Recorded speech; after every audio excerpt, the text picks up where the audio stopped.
Welcome everyone to the fourth edition. Yes, my fourth episode of 101 The TikTok Journey. Tonight we are going to be talking to Believe Her, aka RR Strickland. Now, she's going to give you all a short story about herself, and then I'm going to dive in with some questions, and hopefully we can get to know about her TikTok journey and get to know the person behind Believe Her. Welcome, Miss Believe Her. How are you? I'm well. How are you today, I tonight? am doing one. Yeah, everybody getting these times mixed up. So I'm going to give you the floor for a few minutes, and you can just kind of give us a little background on yourself as far as your TikTok journey, and as well as your, whatever you want us to know. So I am R.R. Strickland. I'm the mother of two adult daughters. I have a grandchild. I've been on TikTok for a year and 5 months. And when I first came on TikTok, I was looking for a community of domestic violence victims. I wanted to find somewhere that I felt that I belonged. So I just came on and I started looking for women that had been through domestic violence, but that their partners had also given them an STD. I didn't find that.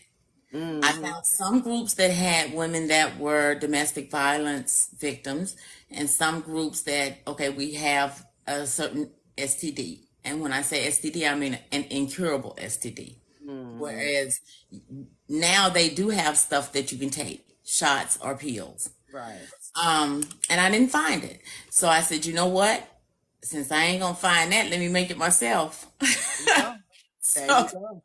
I decided to do a platform where women could come that had been in domestic violence situations. And let me say this too: men are in domestic violence situations too. Absolutely. So it doesn't just include women.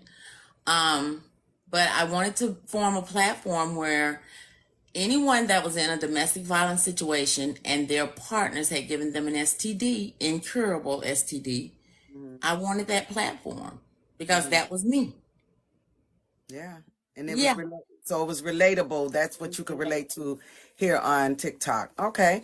And so with that experience and you having to go through that yourself, how comfortable were you when you first started to present yourself as a survivor, let's say that, of DV, as well as being able to express yourself on this app? How comfortable, how was that first video that you put out? Like, oh my God, hit the send button. The first video was kind of like, okay, you're going to do this. You're going to do this. It took me 2 months, I think, to send out a video that said, this is who I am. Mm, But once I sent it out, my DM was flooded. right, right. It's like the floodgates open, and Yeah. every woman I think in all 50 states sent a DM. Wow. And once I did that one video, Mm-hmm. it was that's all it took. That's all it Wow. took. I think I stayed up 2 nights just responding back saying, "Hi, Queen. It's okay." I had women saying that my husband had gave me HIV. Mm, My husband left me and I have HPV. And so I returned the DMs. I answered the DMs, but the whole while I was crying mm, because even though my abuser gave me herpes too, one and two, I was crying because I was like, God, I have been sitting in my septic month, and it's other people that's worse off. yeah. Does that make sense? You breaking up. Did you hear what I said? No, you were Oh, breaking okay. up. I said, Tell them to okay. stop I calling said you. I had said in my ain't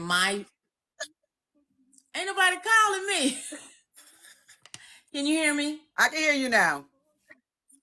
Can you hear me? I can hear you now. Oh, okay. I said, God, I've been sitting in my Okay, I said I felt bad because I had been sitting whining and crying about it, about Hmm. my situation, and then I realized it's worse. It's women worse off than I am.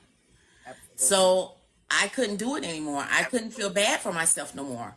I Mm. had to start thinking about it's other people that I can help because I can talk about mine.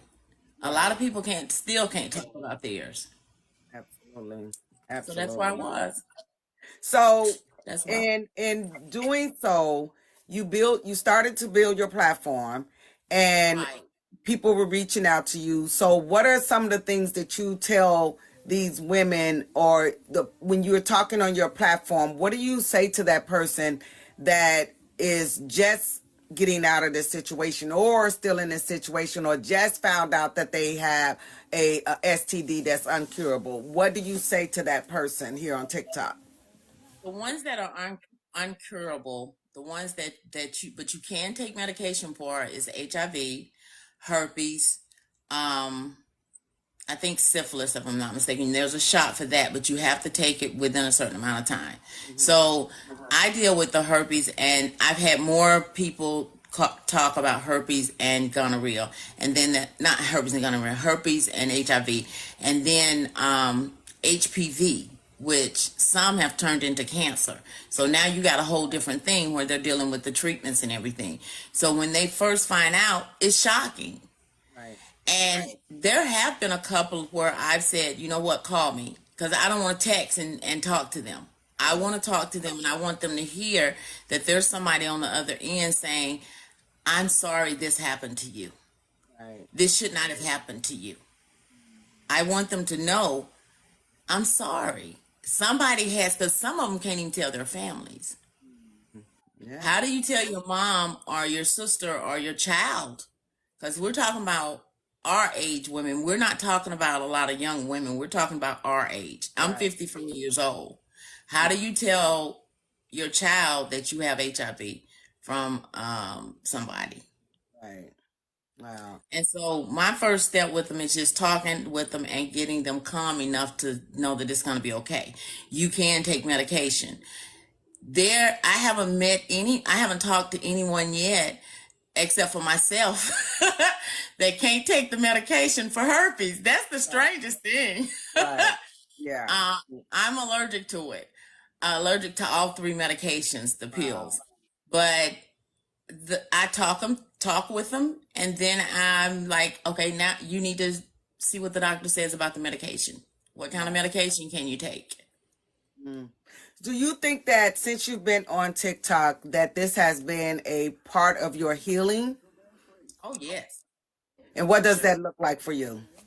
For me, because I am a helper, because all my life I think I've been a helper, even as a young child. Because like I think when we talk, when we're on there on talking, and I say at 12 years old, my mom had me cooking full course meals for my siblings, Mhm. right? So after I went through my trauma, what it did was I had to start building myself back up, and so to reach out to people when they're in need, what it's done for me is saying, okay, you're strong. You can help. You can help other people. So it's helped me. It's Mm. really helped me. And it's like I said too, it's helped me to see that you aren't as bad off as you could be. It could have been worse. You still here? Hello. You still here? It could Thanks have been worse. everyone for coming in. Make sure you are tapping the screen and sharing the live. If I don't conversate with you in the chat, if you have some questions, please put them in the chat. I will open up the floor once we get through with our one-on-one. And then if you have questions at that time you want to ask, you are more than welcome to. But please tap the screen and share the live. Thank you. And I have my moderators down there, so y'all be careful up in here. Okay, so excuse me. Uh, when the first time that you went live, what was that experience like for you? Like where and what do you remember the topic that you came live on the first time? Mm-mm. It was scary. I know it was scary, but I don't think it was as scary as it could have been because I had everybody with me. I think we were all doing it was 4 or 5 other ladies. So it makes it more comfortable when you have someone with you. I don't remember doing a lot of lives by myself, but I know that I said that I was going to start doing more, um, doing them maybe twice a week, Mm-hmm. because I'm finding that I'm not focusing as much on domestic violence as I should. Right. So I think I'm going to start doing more than once a week, or if not, adding another hour to the Sunday thing that I do, Mm-hmm. just to talk a little bit more about how we can not only heal from domestic violence, but how we can safely leave, because so many women are being unalived. Right. And I think that it is because they're saying, okay, it's time to go. Mm-hmm. And when men realize, and I'm going to talk about men because I'm a woman and I can only talk about from that right now. Right. When they realize that they've lost control, that's when it gets really dangerous. Absolutely. Absolutely. So when you are, one of the things that you do on your platform, you give a lot of resources. Especially you do it once a month and you give all these resources. How and like you're saying, you want to talk about it more. Do you feel that it is one of the best tools on this platform to be able to give people resources? And like you said, is it something that you can provide more of on, like a sheet or something like that, and go into that direction, so you're putting the information out, opposed to waiting for someone to ask for it? Because sometimes we don't ask these questions, right? But that's another thing that we were working on, is compiling a list. Mm-hmm. When we're on the first Sunday of each month, we're sharing resources. And I ask that people come into the comments, and if you got a resource, put it in there. Which what we're trying to do is compile a list for all states. Right. Because when you come into one of our lives, and if you DM and you say, I'm in New York, somebody can say, well, this is a domestic violence shelter right here. Right. Call them. Because when you're in a domestic violence situation, and like I said, I'm 54 years old, I'm not going to tell anybody that you should be thinking clear. I wasn't thinking 3 months out. Mm. I have a 34-year-old daughter that was like, Mom, what is wrong with you? It's almost like you're in a fog. Right. So I think that you should have empathy for a person that it has went through that. You should have compassion. And when I say support, a lot of people say, oh, they think money. I'm not talking about money. Absolutely. I'm talking about, you need to support them with their decision making. You know how when you have someone that passes away and everybody says, don't make any major decisions for a year. Right. When you come out of a domestic violence situation, I don't recommend you make any decisions for at least 6 months, Mm. because your thinking is not where it should be. Right. That's true. That's that's that that's true. I agree. That's scary though. It is scary. When you think about it, it's scary, because it's like, okay, I got to like hit the ground running, because I just got out of this situation, and to be able to just be like, okay, you still in the fog, absolutely, and you can't possibly really make major decisions, because it's like you have to have a starting point. So I get that. I get that. But So let me so say this right tell. quick. That's why it's pertinent that in all 50 states, the rules should be the same. When Mhm. you go to a domestic violence shelter, or when you contact the Hey, Beauty, police, how you are can. you? Oh, when you contact the police, or the police comes to your house after a domestic violence situation, there should be an advocate that you can go to within that department. And the rules and all the things that go with that should be the same in all states. Because a woman is not thinking, and she has children that she needs to take care of in most cases. Something has to change. Hmm. So let's talk about new. Okay. And what is new? What is the goal of new? So start there and then we'll continue. New, and which when you look at it again, it's going to be probably believe her, but new right now is newly elevated women. It is a movement from being in a victim state to being new and elevated as a woman. When you look at it, and I want to say when you look at it this way, it's a organization that has branches.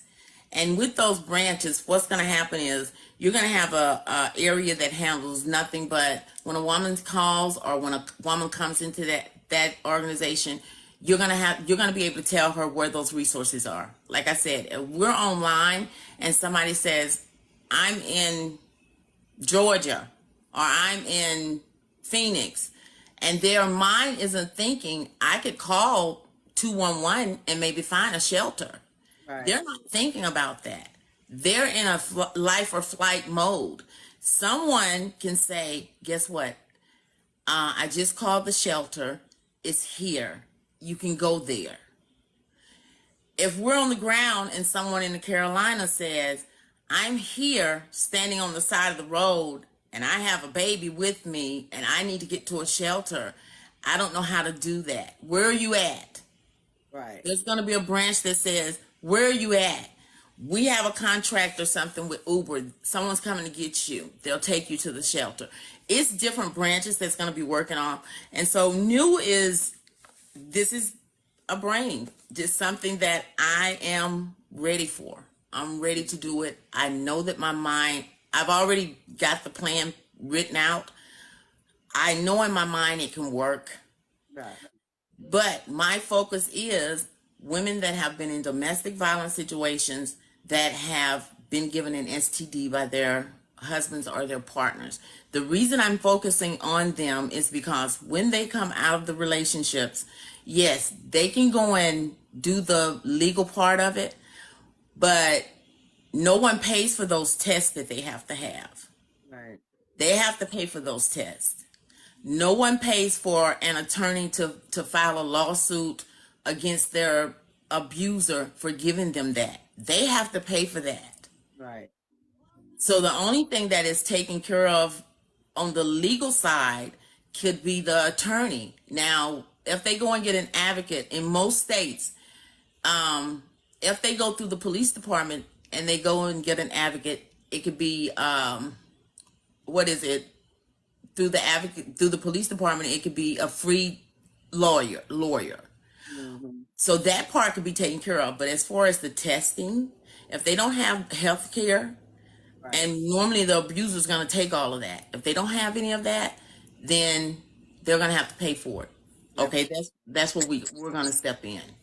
Okay. That sounds amazing, and it'll happen. Everything takes time, so you're off to a great start. And I think being on TikTok will definitely open some of those doors of meeting people and resources and things like that. So when you what has your overall experience been like on TikTok? It's been twofold. I've had the good and the bad. So I've had the good because I've met amazing people. I've met all kind of people, really good people. But then there's this side where you can be talking really, Yes, mother. yes, you can be talking really good stuff, and then there's people that come in and they start talking really bad stuff, and you're just like, the moderators, you should pay the moderators, okay? That's what I'm saying. I was talking about that, like with CJ. It's like some of these mods, like they work hard. They out here working these TikTok streets, baby. They on point. People will be coming. Mother, Baby Whisper, we talk for about 30-40 minutes, and once we finish our talking, then I allow people to come up and ask questions of Strickland, or if you want to ask questions in the comments, you are more than welcome to ask questions. So what would you want to get people, if you wanted people to follow you, right? If you are trying to get this information out to people, what your platform is about, what would you, if there was someone in this box right now that never saw you before and are in a domestic violence situation or coming out of a domestic violence situation, what would you say to her right now? Okay. Or him? I want to say what new is. I want to go there again. New, which is newly elevated woman, is a movement from being in a victim state to being new and elevated as a woman. I nor any woman has to stay in an abusive relationship. We do not deserve to be abused. It is not easy, but it is doable. You can walk away.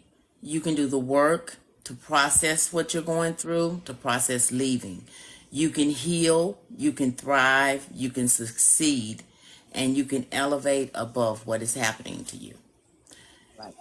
Now, I want to say to the people that are watching that want to do something about domestic violence, if you believe that every little girl and every little boy deserve to be raised in a safe home, and if you believe that every woman and every man, because men are being abused too, if you believe that they deserve to be in a safe home, I urge you to commit to help, to support my organization or your local DV organization in any manner, any way that you can.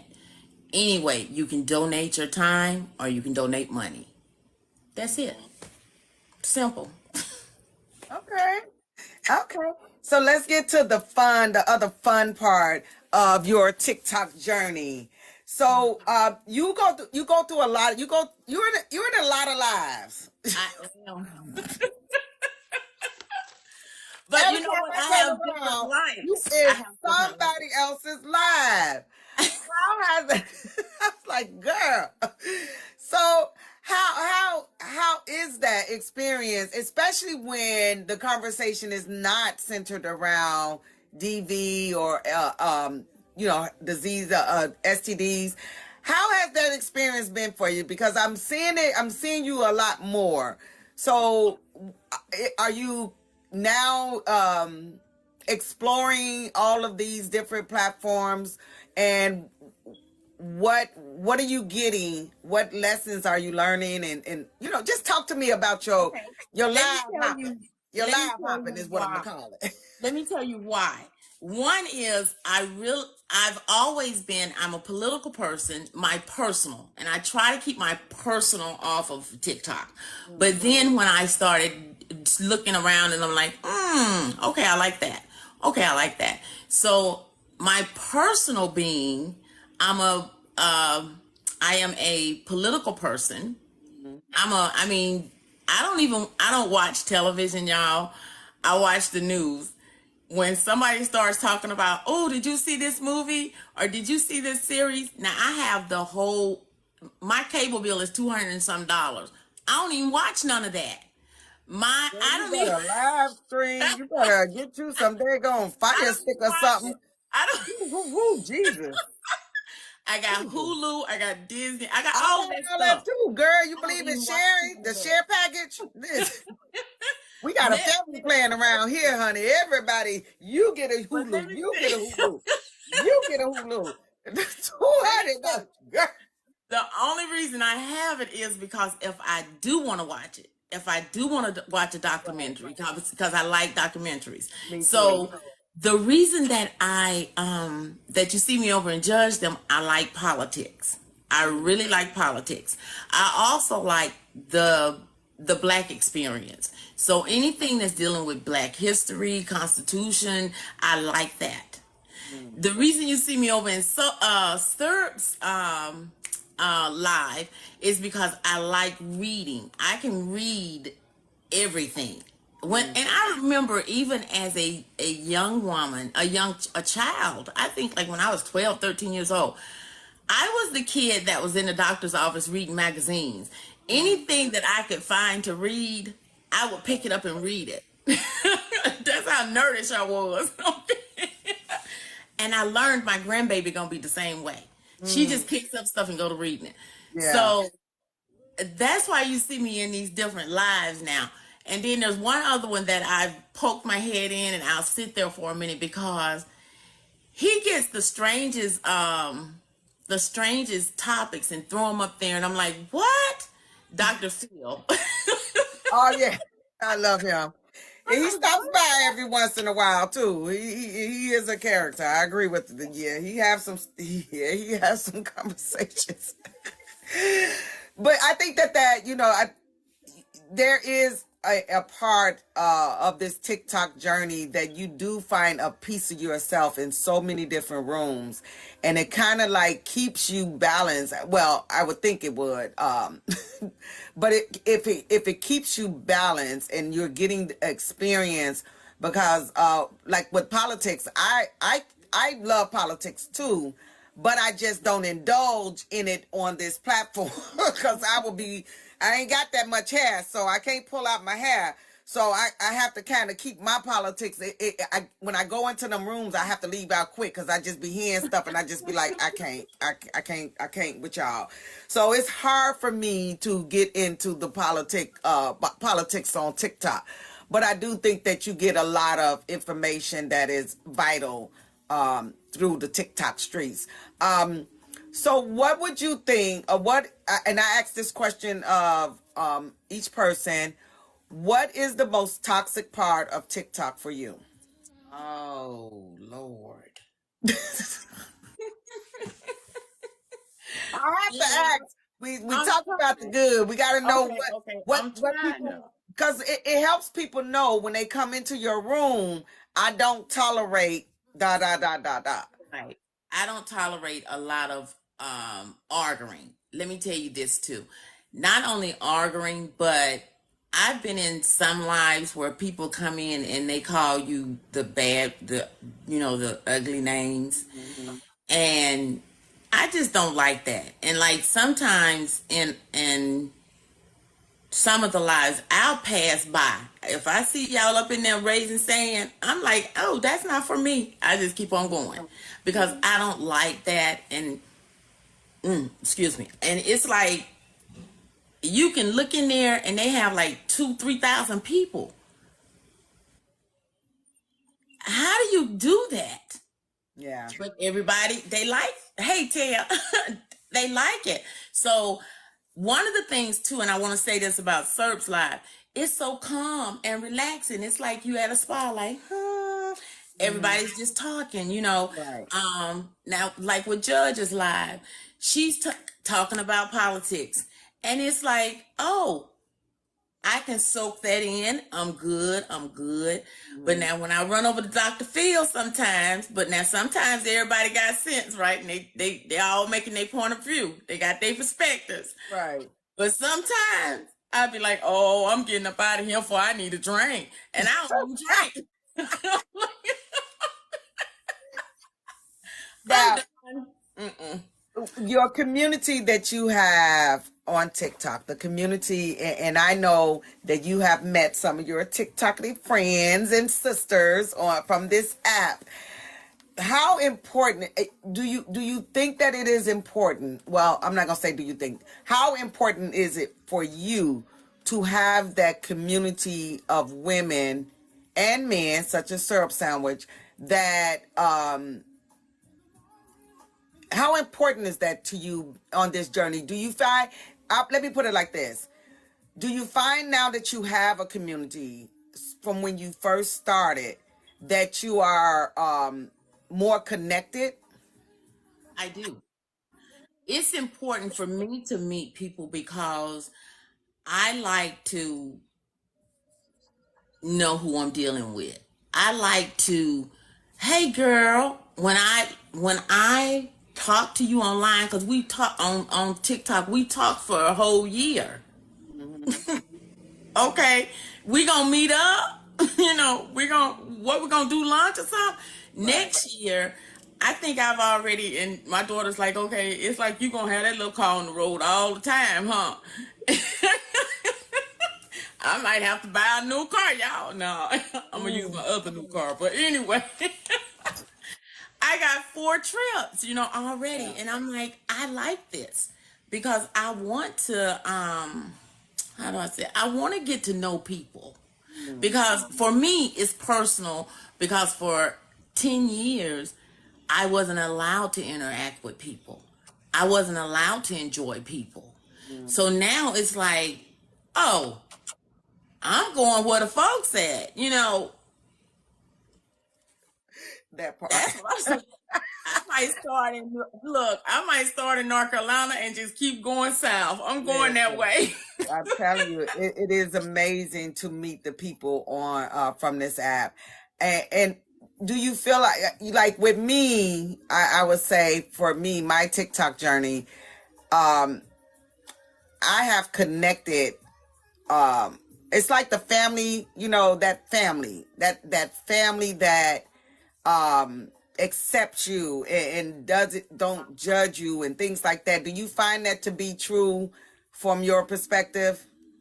Yeah, I find it easier here Mm-hmm. because even now with me and my mom and my baby sister, we having a little we ain't speaking to you for the last month thing. I find it here that we can have our spats, we can say what we gotta say. Everybody mad for a minute, but then we okay because okay, yeah, we okay.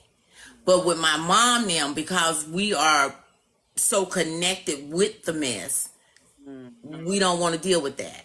But here, because I've been with my groups, because I'll say I'm with 3 or 4 groups now for a year and a half, we can look at each other and say, okay, you know what? Yeah, I said that. Okay, let's talk about that. And we'll work through that. And I think that's how that should be. So I think it's easier here Mm-hmm. than it is with your family members. Yeah. So I know for me, when I got on TikTok, I got on it during the pandemic, and the acceptance was so easy.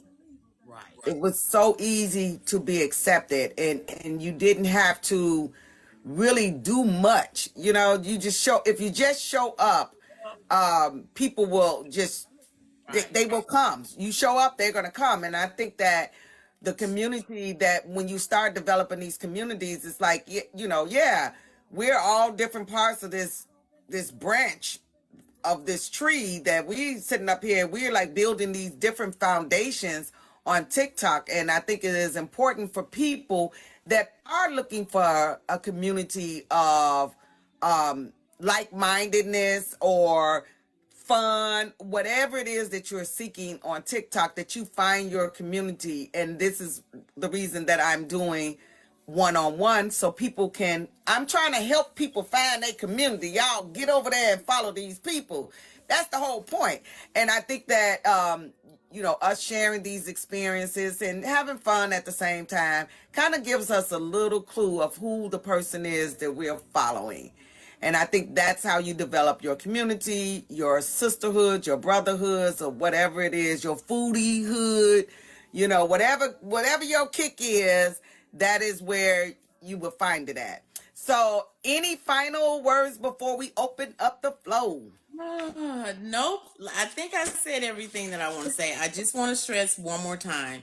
Yeah. If you believe that domestic violence is an issue, and if you want to make a change in that area, in your community, or in my organization, donate your time or your money. Oh, that's That's right. it. I've been trying to get folks to donate for a whole year, but I'm doing good. I'm But see, doing good. they Y'all can helping me. doing I their I do a lot. communities too. The thing about it is you do a lot of behind the scenes stuff Right. that don't nobody really see. But y'all keep me busy, tickety tockety land. Y'all keep us busy. Let me tell you.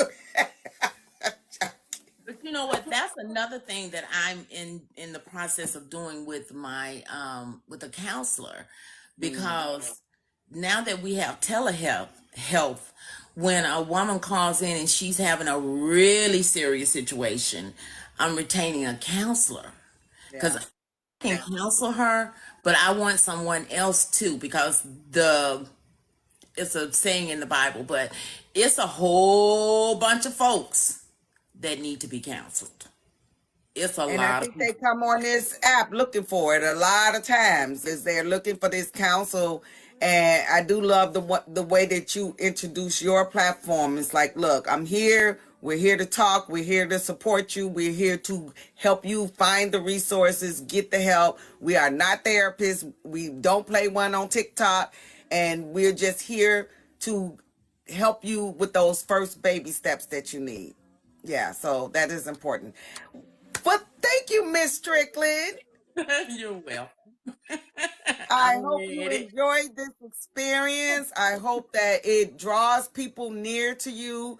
I hope that your community continues to grow and you're able to continue to support women of domestic violence and surviving their STD diagnosis. So thank you so much. Thank you for your voice. It is needed. And I'm sure you're going to reach a lot more people with your platform. So thank you. Thank you for having me. All right, y'all. We opening up the flow. All right, y'all. Come on in the room.